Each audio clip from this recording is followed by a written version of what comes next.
Santi fue muy amable en la presentación y agradezco eso. El Señor nos ha de alguna manera unido a través de los años y servimos juntos allá en Grace.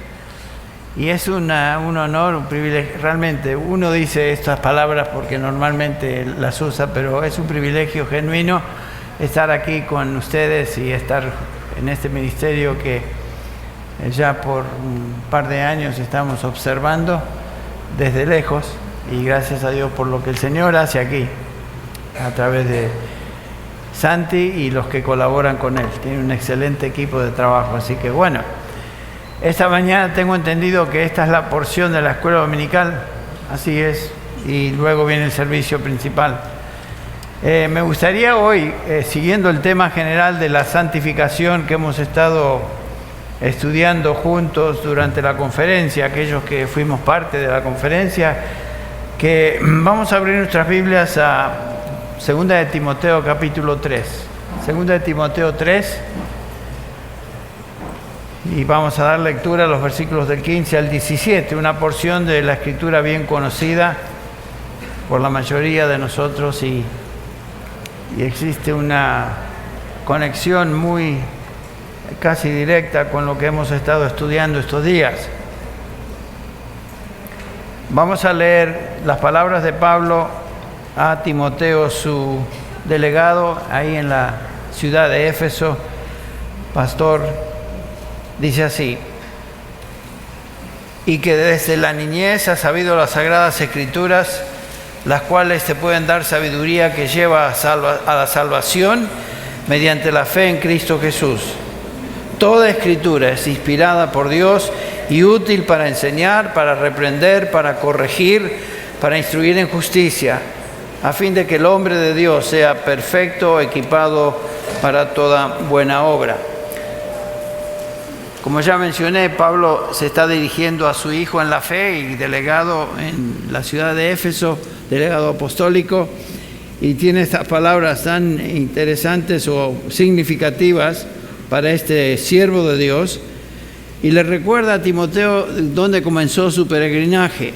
Primero siendo educado por su madre Eunice, su abuela Loida, y ahí vamos a verlo en un instante. El versículo 14 hace mención de eso indirectamente, y luego Pablo comienza en el versículo 15 a dar instrucción sobre cómo él llegó a la salvación, y posteriormente el versículo 16 al 17, después de la salvación, Pablo comienza a darnos los elementos que constituyen específicamente la santificación práctica en la vida de un creyente y cómo estos elementos se observan. Entonces, este texto tiene un paralelo bastante significativo con dos salmos en el Antiguo Testamento: el Salmo 19 del 7 al 11, donde habla de la palabra de Dios. La palabra de Dios es, la ley de Jehová es perfecta y útil en el sentido de que convierte el alma, transforma el alma. Y también todo el Salmo 119 que habla de la palabra de Dios y los efectos de la palabra de Dios. Todo lo necesario para la vida y crecimiento espiritual de una persona, de un creyente, se encuentra en la palabra de Dios. Y hemos estado estos días haciendo hincapié en esa realidad. Noten que la Escritura es suficiente para que el hombre de Dios sea perfecto, equipado para toda buena obra, nos dice ahí el pasaje. Esto nos habla de suficiencia absoluta. En la Escritura tenemos todo lo necesario para darnos vida espiritual, salvación, y hacernos espiritualmente completos y equipados para vivir piadosamente y servir a Dios con eficacia. No hay necesidad de agregados, ese es el punto. Toda secta falsa tuerce, agrega, edita la Escritura, quita, añade o presenta alguna interpretación novedosa de la Escritura. Es una de las maneras que podemos detectar si lo que escuchamos es realmente palabra de Dios o invento de hombres. Los mormones agregan el libro del Mormón a la Biblia. Los de la ciencia cristiana, por ejemplo, agregan el libro, esa famosa La ciencia y la salud, clave para entender las Escrituras, que no es ni ciencia ni cristianismo, es una mezcla, es algo falso. Aún muchos evangélicos entre comillas, agregan profecías personales y cosas que, revelaciones frescas, les llaman, sueños, cosas tales como el Señor me dijo esto y te lo dicen. Yo recuerdo hace unos años aquí en Grace Church, un hombre me dice, tengo una profecía para usted después del servicio. Bueno, le digo, yo no creo en eso porque todo lo que necesito en términos de profecía ya fue revelado, está en la Escritura. No, pero tengo una profecía para usted. Entonces, aparte me dijo, esta es la profecía. Usted se va a enfermar y va a morir en 15 años.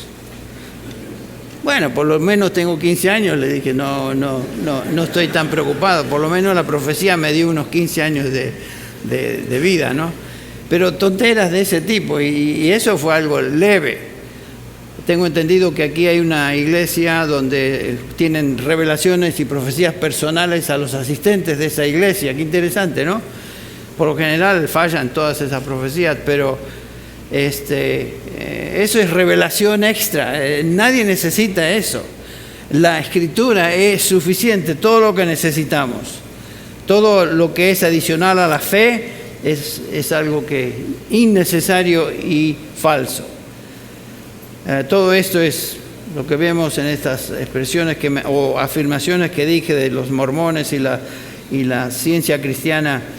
Son cosas que son agregados al contenido doctrinal y apostólico que nos dice Judas fue dado a los santos una vez y para siempre. La revelación terminó con el Nuevo Testamento. Y una vez que esa revelación fue dada a los apóstoles y profetas, se acabó. El fundamento fue establecido, capítulo 2 de Efesios, versículo 20. Una vez que uno establece el fundamento, no hay necesidad de continuar agregando al fundamento. Fue dado una vez y para siempre. Hace unos años, eso nos hace pensar, o la gente piensa que la palabra de Dios no es adecuada por sí misma. Estaba en una conferencia, un congreso de pastores en una iglesia en el sur de California hace unos años, y uno de los oradores era un psicólogo que nos decía a nosotros, los que estábamos asistiendo a la conferencia, que nosotros no estábamos en condiciones o capacitados para aconsejar solo con la Biblia, que necesitábamos el apoyo y el apuntalaje de aquellos que son profesionales en la psicología y consejería y psicología combinada. Y nos decía a los pastores que ustedes no pueden solos, necesitan ayuda profesional. Hay casos que no se pueden manejar con la Biblia. Qué interesante, porque la psicología como ciencia así que se usa continuamente, comenzó cuando, hace el siglo pasado. Y toda la iglesia, quiere decir que por 2000 años o más de 2000 años estuvo sin el apoyo, sin la ayuda de la psicología y entonces estaban limitados en su habilidad de aconsejar. ¿Qué diría el apóstol Pablo a esa afirmación de este psicólogo? Que necesitamos el apoyo de profesionales en psicología para aconsejar.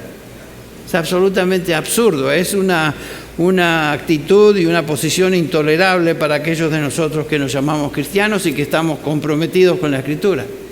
Es ridículo. Pero no nos debe sorprender en un sentido, porque la Biblia siempre ha estado bajo un ataque intenso por parte de aquellos que no creen en la Escritura como suficiente. Por esta razón es que Judas 3 nos dice que debemos contender ardientemente por la fe que fue dada a los santos una vez y para siempre. Y ahí la fe se refiere no a creer, sino al contenido doctrinal de nuestra fe, que ya ha sido revelada, a lo que me acabo de referir. La palabra de Dios es la verdad, y el enemigo, Satanás y sus obreros siempre tratarán de socavar, destruir y apartarnos de la verdad, puesto que obviamente el diablo es el padre de mentira. Entonces, en este pasaje de 2 Timoteo, Pablo defiende de una manera singular la suficiencia absoluta de la palabra de Dios. En el versículo 14, Pablo introduce este segmento con estas palabras a Timoteo. Tú, sin embargo, Timoteo, persiste en las cosas que has aprendido, de las cuales te convenciste, sabiendo de quiénes las has aprendido.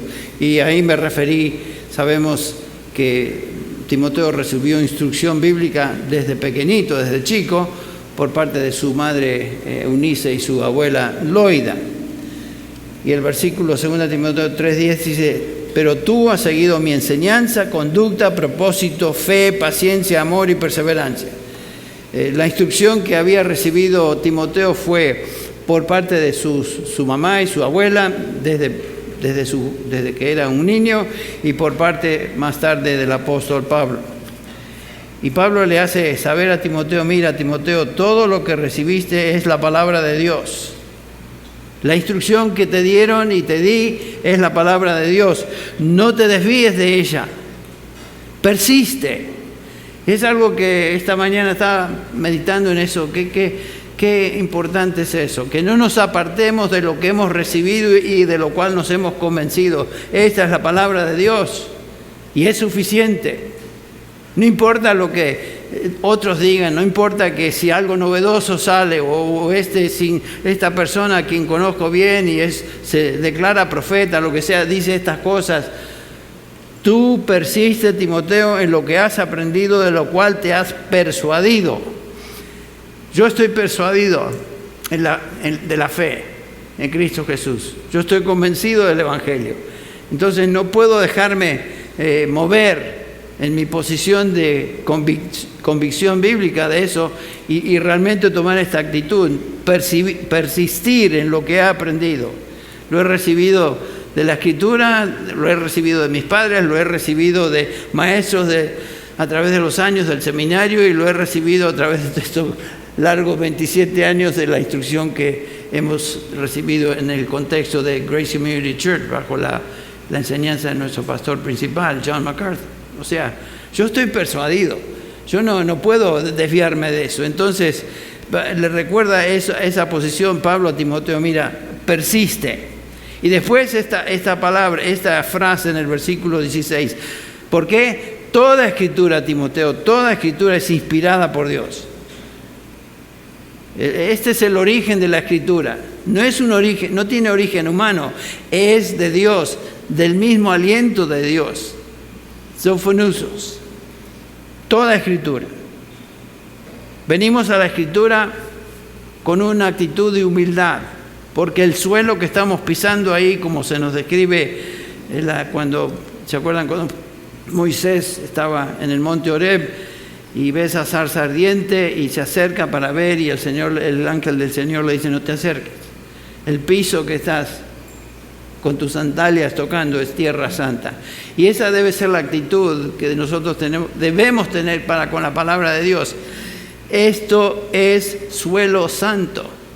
No jugamos con eso. Esto es de Dios, de su mismo aliento. Esta es la revelación divina. No podemos dejarnos convencer por otras tonteras. Así que eso nos da confianza. Toda escritura es inspirada por Dios y comienza Pablo a describir la obra de la escritura. Es útil, es provechosa, eficaz, lleva a cabo su obra. Isaías 55, 10 y 11, al cual nos referimos en la conferencia, dice Jehová a través del profeta, mi palabra, mi revelación no volverá a mí vacía sin que logre el propósito para la cual la envié. La escritura, Dios nos dio su palabra no para escucharse a sí mismo, sino para que esa escritura, esa palabra, ese mensaje de Dios sea proclamado para efectos en la vida de los que le escuchan, los hombres. Es provechosa, no va a volver a Dios vacía, es eficaz. Eso nos da confianza al enseñarla. Sabemos que cuando abrimos la palabra y enseñamos lo que Dios dice, esa palabra es poderosa. ¿Se acuerdan que mencionamos el Salmo 19, versículo 7, la ley de Jehová, la escritura, la palabra, la revelación de Dios es perfecta, que transforma, que convierte el alma, dice Reina Valera, la traducción. Pero el efecto es de la palabra de Dios. Y nosotros usamos y predicamos y proclamamos la palabra de Dios convencidos desde que esa palabra va a ser eficaz, va a ser su obra.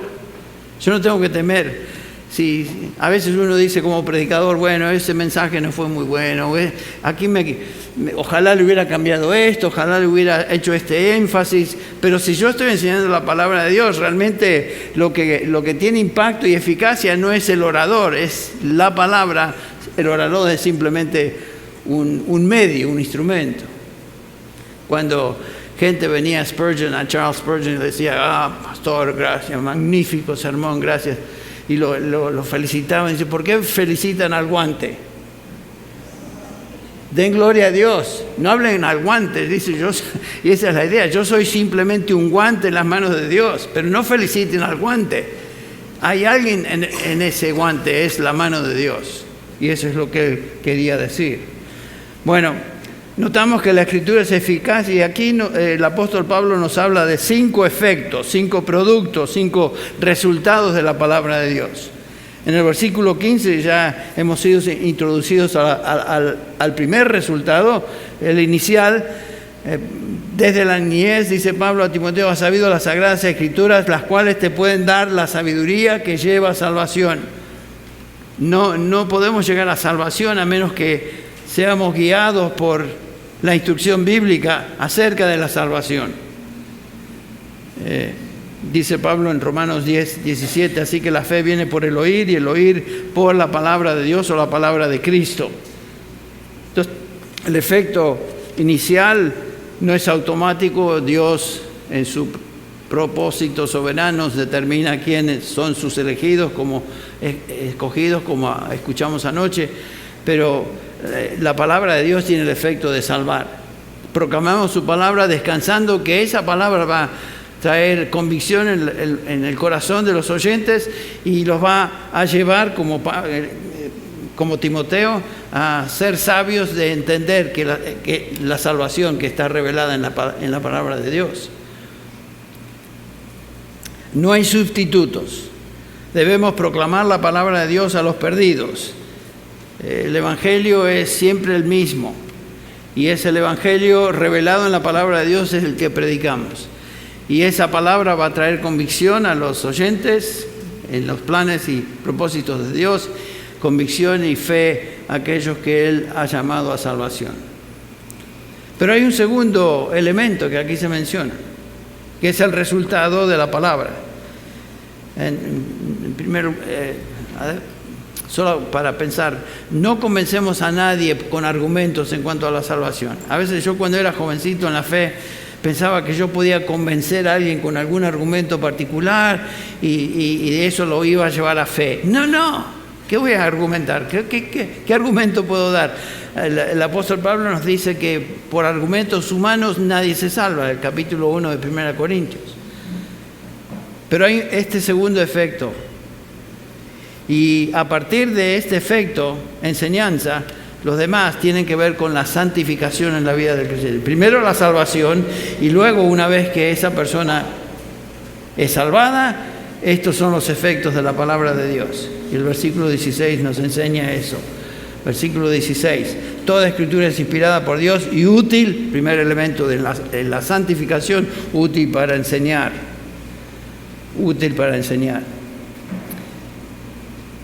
Este término no se refiere al proceso de enseñar, sino al contenido de la enseñanza. La palabra de Dios es útil para darnos todo el cuerpo de doctrina, la enseñanza que necesitamos para vivir piadosamente.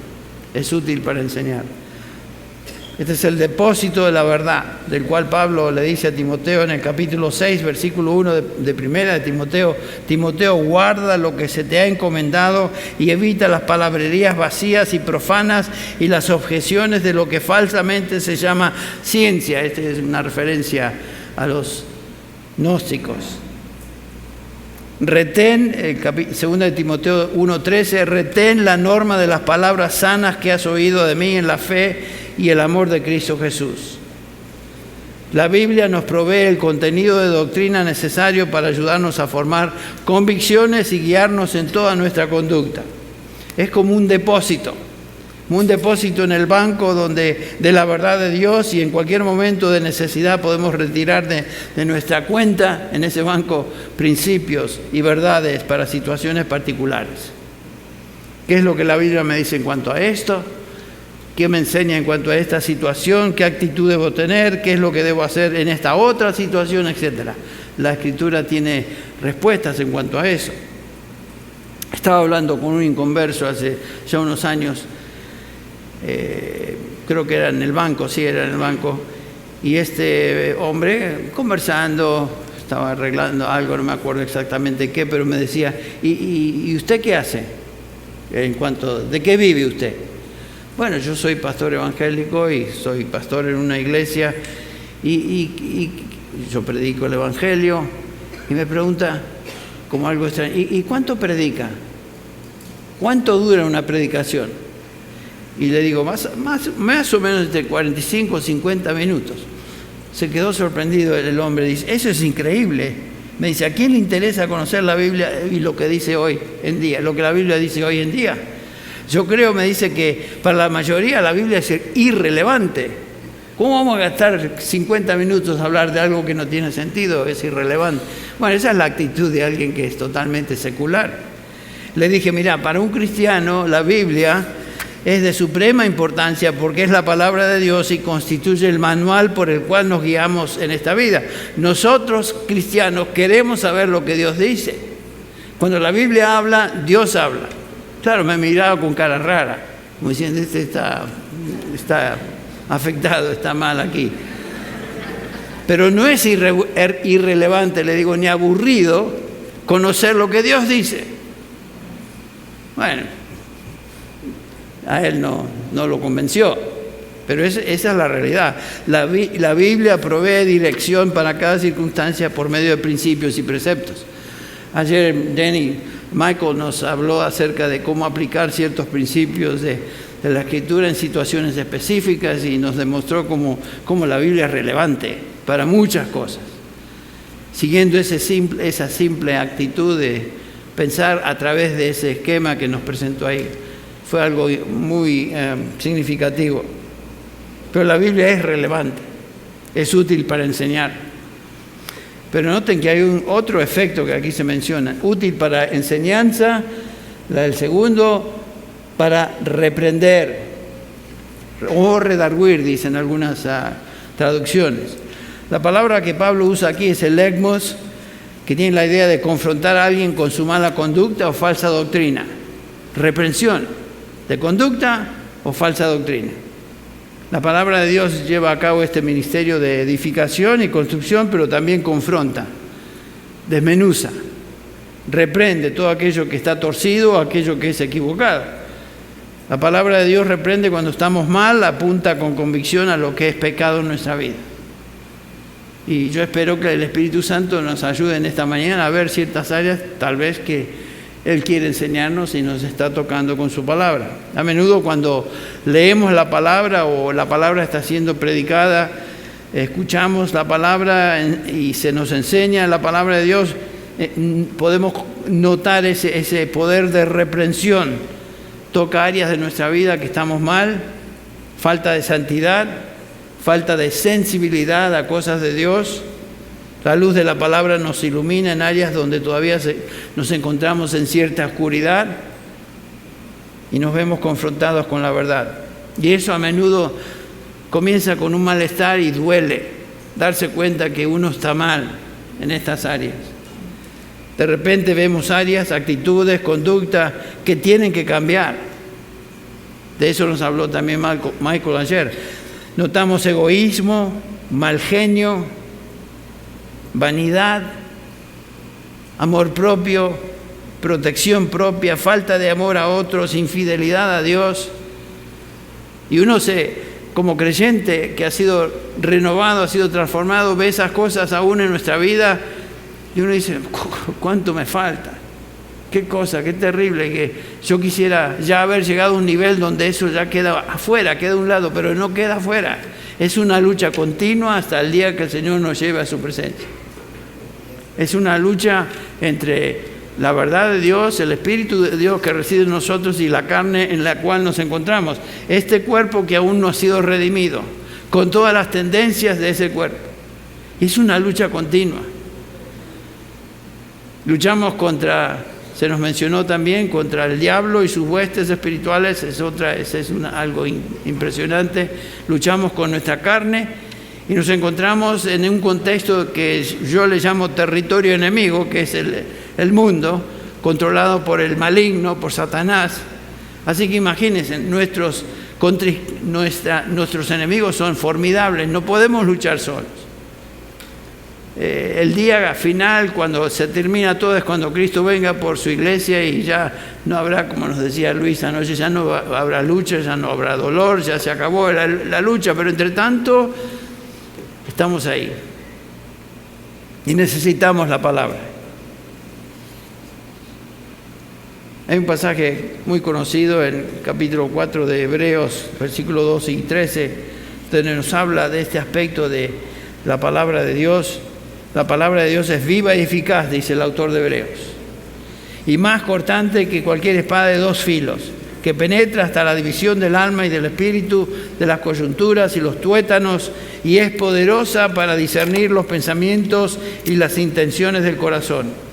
No hay cosa creada oculta a su vista, sino que todas estas cosas están al descubierto y desnudas ante los ojos de aquel al quien tenemos que dar cuenta. Aquí el autor de Hebreos nos dice que la palabra de Dios es como un arma cortante, espada de dos filos. Es una descripción vívida, la obra de la palabra en el alma. Cada uno de nosotros estamos experimentando momentos cuando la palabra de Dios nos ha confrontado y nos ha partido. Como ya mencioné, estamos leyendo, escuchando la palabra y nos desmenuza. Nos damos cuenta que tenemos aún pecado, que tenemos cosas que están siendo expuestas por la palabra que nos esfuerzan a pensar, no tengo que caer. Señor, ayúdame. Me veo como que ojalá yo conocí al Señor cuando tenía 15 años, 14 y medio. Y ahora tengo 75. Bueno, 76 en agosto. Y uno, después de haber transcurrido tanto tiempo, uno dice, bueno, ya a lo mejor ya tengo cierto nivel de madurez en el cual me puedo parar. ¿Saben qué? No. Si uno madura, si uno crece en el Señor, pero las luchas son igual, continuas. Y eso no termina hasta que el Señor venga. Somos pecadores y es obvio que la palabra de Dios nos muestra esa realidad. Un pecador cuando viene a la iglesia, si una iglesia que está siendo enseñada a través de la palabra de Dios, la predicación de la palabra, ese pecador nunca debe sentirse cómodo ahí. Si es una iglesia fiel en predicar la palabra de Dios va a hacer su trabajo, su efecto de convencer al individuo de pecado. Jesús dijo, porque todo el que hace lo malo odia la luz y no viene a la luz para que sus acciones no sean expuestas. El pecador no quiere ser expuesto al filo cortante de la palabra de Dios. Le huye. No, ahí no voy más. La palabra de Dios corta y expone lo que somos. Y no nos podemos esconder de esa realidad. Reprende, convence del pecado, sacude, analiza. Esta es la obra de la palabra. No solamente tenemos instrucción, enseñanza en la palabra de Dios, sino que también este ministerio de reprensión por el cual debemos estar agradecidos. A la gente le gusta escuchar cosas que le caigan bien, que le hagan cosquillitas en los oídos, pero la palabra de Dios tiene este poder de reprender lo que está mal en actitud y lo que está mal en conducta también. Maneras equivocadas de pensar y maneras torcidas de vivir. La palabra es el estándar por el cual medimos toda la enseñanza. Es la plomada que nos indica lo que está torcido. Aquellos que enseñan falsa doctrina inevitablemente tienen que torcer, adulterar la Escritura o añadir algo para justificar sus enseñanzas. Ponga atención cuando un falso comienza a decir cosas y afirmaciones acerca de esto o lo otro. Tienen que torcer la palabra de Dios para proclamar lo que son sus enseñanzas. Estos son los que Pablo describe en 2 Corintios 2:17 cuando dice: pues no somos como muchos que comercian con la palabra de Dios, sino que con sinceridad, como de parte de Dios y delante de Dios, hablamos en Cristo. Pablo dice: no somos como esos que tuercen la verdad de Dios. En 2 Corintios 4:2, sino que hemos renunciado a lo oculto y vergonzoso, no andando en astucia ni adulterando la palabra de Dios, sino que mediante la manifestación de la verdad nos recomendamos a la conciencia de todo hombre en la presencia de Dios. Pablo estaba seguro que enseñaba la verdad de Dios. Los falsos maestros nunca trazan la palabra de Dios, sino que inventan cosas, doctrinas que no proceden de la palabra de Dios. En el Antiguo Testamento tenemos una ilustración de cómo la Escritura nos ayuda a identificar el error. Salmo 119, que es una exposición de la Escritura y sus efectos. Encontramos este Salmo 119, versículo 99. Tengo más discernimiento que todos mis maestros, dice el autor. ¿Por qué? Porque tus testimonios son mi meditación. Y el versículo 100 dice: entiendo más que los ancianos. ¿Por qué? Porque tus preceptos he guardado. La palabra de Dios nos ayuda a obtener discernimiento. No es simplemente el resultado de haber vivido muchos años que uno obtiene sabiduría y discernimiento, sino que es la palabra de Dios. Hay gente madura en años que todavía, y es cristiana, que todavía es incapaz de discernir adecuadamente porque no se han dedicado a conocer y obedecer la palabra de Dios. Bueno, la palabra de Dios, entonces, seguimos, es útil para salvación, para enseñanza, para reprensión. Pero hay un elemento que sigue. Es útil para corregir, dice el versículo 16, la segunda parte.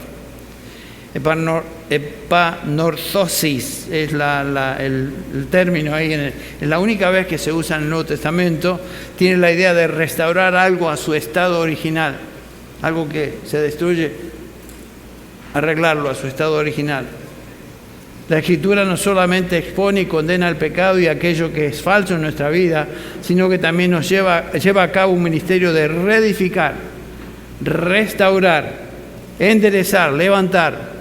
La Biblia no solamente viene y te confronta y te destruye lo perverso y falso en tu vida, sino que te reconstruye. Gracias a Dios por eso. Por ejemplo, si tu problema de pecado, este es simplemente un ejemplo, es el orgullo. Al ser confrontado con la palabra de Dios, sientes convicción en tu corazón. Sí, ese es un área que debo cambiar. Te duele escuchar esa verdad, te ves como en un espejo, te sientes desmenuzado, por decirlo así, pero la Biblia también te instruye en cómo te puedes humillar delante de Dios, confesar tu pecado y qué hacer para vivir en humildad. Qué precioso es 1 Juan 1:9. Ese pasaje que conocemos tan bien, alguien le llama 1 Juan 1:9 la barra de jabón para el cristiano.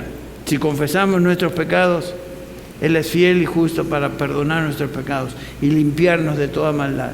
Cuando la Biblia nos confronta con un área de pecado en nuestra vida y nos tiene que mover a confesar ese pecado, estando seguros que el Señor va a perdonar ese pecado, porque Cristo ya pagó en la cruz por eso. Gracias a Dios por esa realidad. La palabra de Dios es una herramienta de pulverización y al mismo tiempo de edificación. Es como un martillo. Un martillo sirve para romper algo, pero también sirve para construir otra cosa. Por eso Pablo dice que en el creyente la palabra de Cristo debe morar continuamente y completamente, abundantemente. Pablo, hablando a los ancianos de la iglesia de Éfeso, aquí donde estaba Timoteo, les dice en Hechos 20:32, ahora os encomiendo a Dios y a la palabra de su gracia, que es poderosa para edificaros. La palabra de Dios sí confronta, sí destruye, pero también edifica, nos reconstruye. Después de la corrección viene aquello que es el ministerio de restauración a una condición de santidad y servicio. Si hemos pecado, confesamos, sabiendo que el Señor nos toma donde estamos y seguimos adelante. Gracias a Dios por eso. Y el diablo trata de hacernos pensar que una vez que fracasamos, Dios no tiene nada que ver con vos. Se acabó. Mirá cuántas veces has fracasado, vienen pensamientos a la mente. ¿Tú crees que Dios te va a escuchar tantas veces que has ofendido en esta misma cosa? Olvídate, Dios no tiene nada que ver contigo. Y vienen esos pensamientos a la mente. Bueno, obviamente esos pensamientos son falsos, porque claramente nos enseña la palabra que si confesamos ese pecado o cualquier pecado, Dios es fiel y justo para perdonarnos y limpiarnos y levantarnos. Pero hay otro elemento, el número 5 en esta lista de Pablo. La Escritura es útil también para instruir en justicia. Lo leemos. Es útil para enseñar, para reprender, para corregir, para instruir en justicia. Este es el lado positivo de la corrección. Una vez que hemos sido expuestos a nuestro pecado o error, la palabra comienza a corregirnos, a enderezarnos. Y la palabra realiza esta obra de instrucción en el camino de justicia. Cada uno de estos 4 efectos en la santificación constituyen esta obra preciosa que describe el Señor Jesucristo en Juan 17:17, cuando ora por nosotros y dice: Padre, santifícalos en tu verdad, tu palabra es verdad. Es a través de la palabra. ¿Qué quiere decir instruir en justicia? Bueno, es un concepto vital de entender. La palabra instruir en griego es la palabra paidón o paidea es el original. La raíz es paidea, que literalmente quiere decir niño. De esta palabra obtenemos la palabra hispana o el término hispano, pedagogía, la instrucción de niños, particularmente en edad escolar. La palabra paidea, la idea de instruir en el sentido de criar, sustentar, también conlleva la idea de disciplina.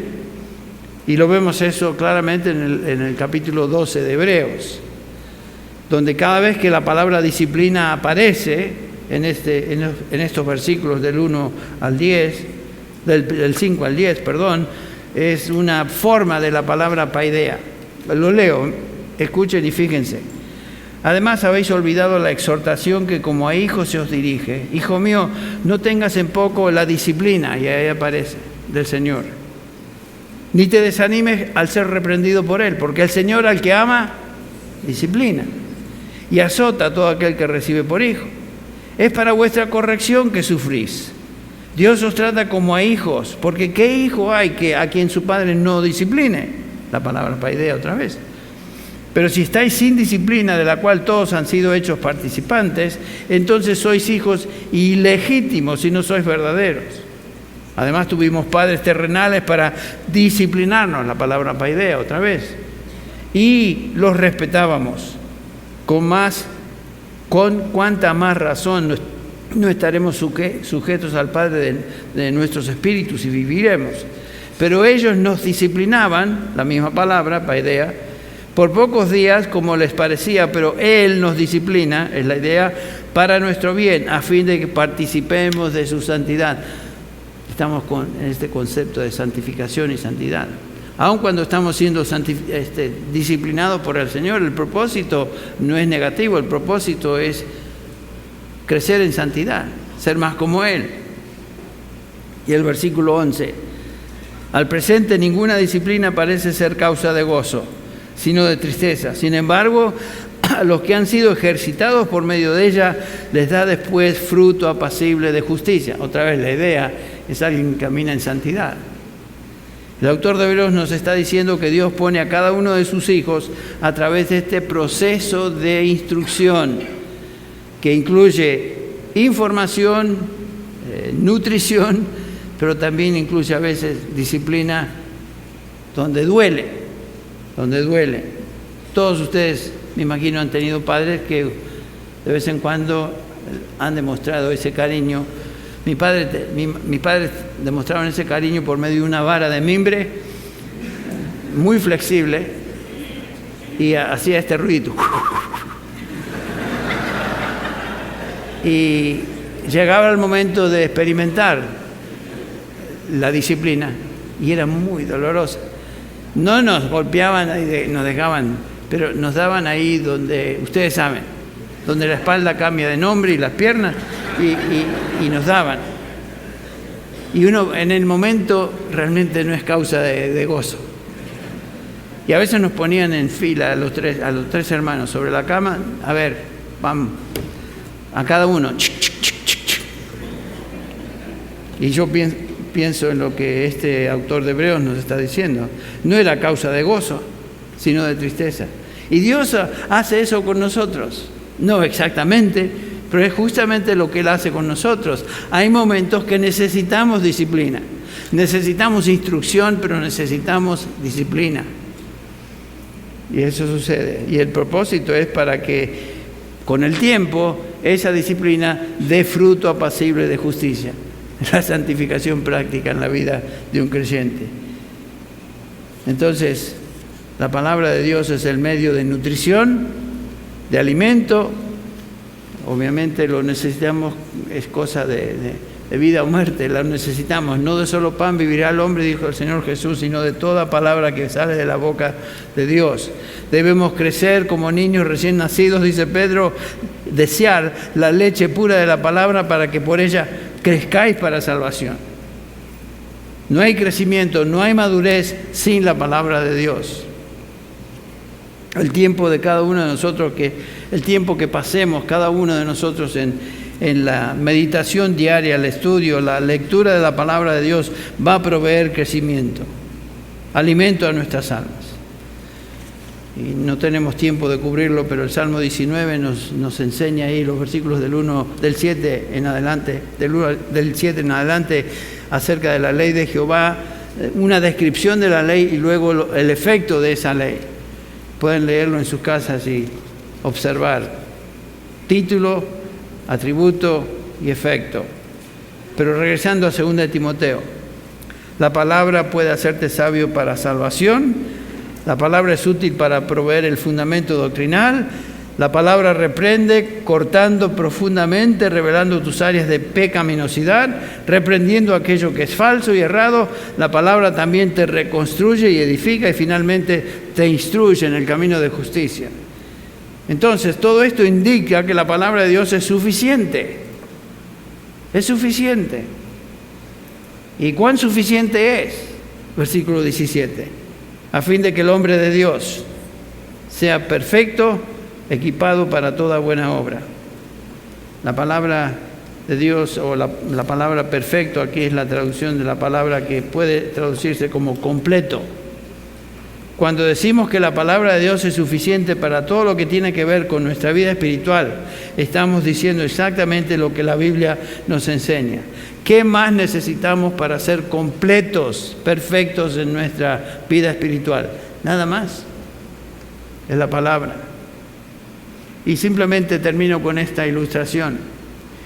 Ustedes recuerdan, es un pasaje para mí precioso, el relato de Marta y María en el hogar de Betania ahí, donde el Señor viene y las visita y está con ellos. Y nos dice el capítulo 10 de Lucas, el versículo 38, mientras iban ellos de camino, Él entró en cierta aldea, una mujer llamada Marta lo recibió en su casa. Ella era la anfitriona por naturaleza.